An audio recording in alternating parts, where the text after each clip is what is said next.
guys, my name is Ciara and welcome back to my YouTube channel. So today's video is another one in the COD Hustle series, which is basically a video series that aims to motivate and to help you guys on your career journeys or your blogging journeys and all of that good stuff. So starting a blog can be a very daunting process, between the actual setup and the technical side to growing your blog and starting all your social media channels. It can be really scary and quite daunting. So if you want to know my 7 steps to starting a successful fashion blog in 2016, then keep watching.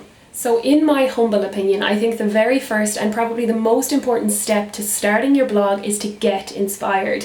Before you hit publish on your very first post, you have to know what story you want to tell. So I think the best thing to do is to find some inspiration in the beginning. Read through some of your favorite blogs and take notes of what aspects you like and what kind of blogger you would like to be. I know this is kind of hard to do in the beginning, but having as clear and concise a vision as possible of the blog that you want and what kind of blogger you want to be will really help motivate and guide you in the beginning. So my second step to starting a successful blog in 2016, try saying that 6 times fast, is to find your niche. So this is a little bit like step 1, but it's a whole lot more specific. So with all of the new blogs that are popping up every single day, you need to figure out what makes yours different and what makes yours special. Maybe you're focused on finding bargains on a budget, maybe you're focused on luxury fashion, maybe you're a mix of topics like fashion and travel or fashion and well-being. Whatever it is, find your own little niche that makes you different to other blogs and makes you stand out. If you're finding this concept a little bit tricky, because it can be difficult, then just imagine that you're on, you know, that TV show Dragon's Den, and try and think of a really snappy 1-sentence summary of what your blog is and why someone should read it. And if you can do that, then you have your key selling points right there. So step number 3 is to set up your platforms. In terms of platforms, there are a multitude of ones that you can use. The primary 3 being Blogspot, Tumblr, and WordPress. I have been on all 3 over the years and I have stuck with WordPress because for me it was the most customizable and it was just the best one, and I really recommend starting out with WordPress.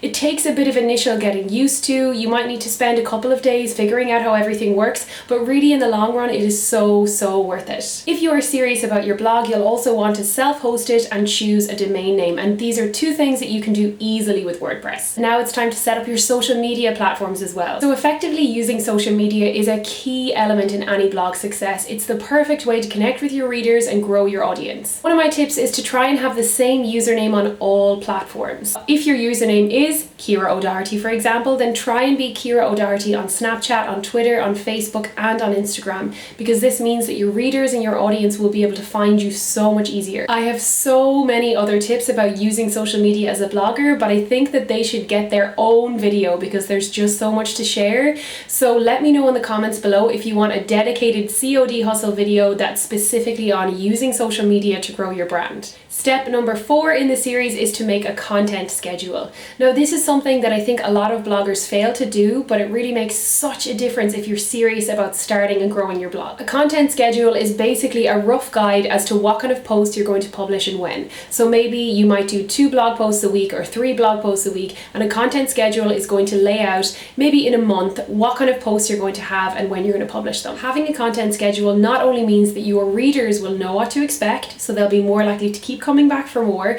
but it also keeps you consistent and it puts that little bit more pressure on you to keep producing content on a consistent schedule. It can be as detailed or as vague as you like, but a little bit of planning really does wonders. Step number 5 to starting a successful blog in 2016 is to set goals for yourself. We hear so much talk about goals on social media all over the place, but in honesty, they're actually really important for personal and professional growth. They can be private goals that you keep to yourself, or they can be public, maybe shared even in a blog post with your readers. But either way, goals are so important for keeping you on track. You should keep your goals written down and have them somewhere that you can look at them regularly. Maybe keep them on your phone, on your work computer, on a little post-it, stick them in your wallet or in your diary, somewhere that you can be reminded of them every single day. So some of your goals could be maybe an amount of blog posts that you want to publish in your first month, a number of following that you want to grow on any particular social media platform, or it could be a new series that you'd like to introduce on your blog. But either way, having clear, concise goals for your blog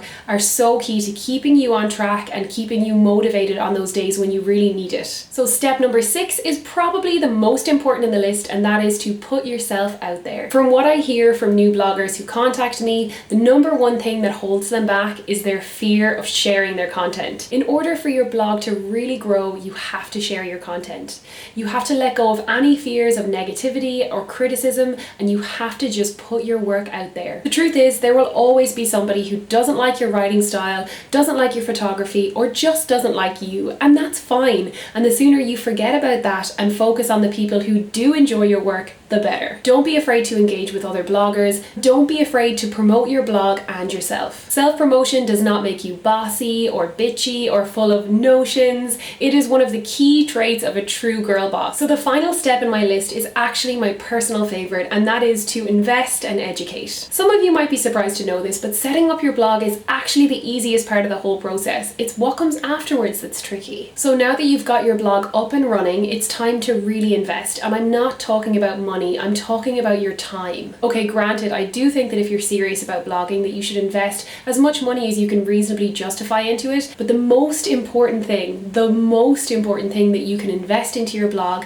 is your time, your energy, and your passion. Yes, for most people out there starting a blog, it is of course not their full-time job, and they are doing it at the same time as studying or working another job. Set aside time in your schedule to learn some basic photography skills, maybe even start a Photoshop course, or learn some new WordPress or some coding skills. And these skills will absolutely stand to you, and they will help grow your blog, especially in the beginning. So there you have it, guys. I hope you enjoyed my own personal 7 steps to starting a successful fashion blog in 2016. Let me know in the comments below what COD hustle video you would like to see next, and I promise you I will get to work and put it together for you guys. If you liked this video, then please do give it a thumbs up, and if you haven't already, then make sure to subscribe to my channel. That would help me out a lot. I have popped the link in the description below. It's free, it's super easy, and I post 2 new videos a week now, guys, so you don't want to miss any of them. Thank you for watching, and I will see you on my next one. Bye!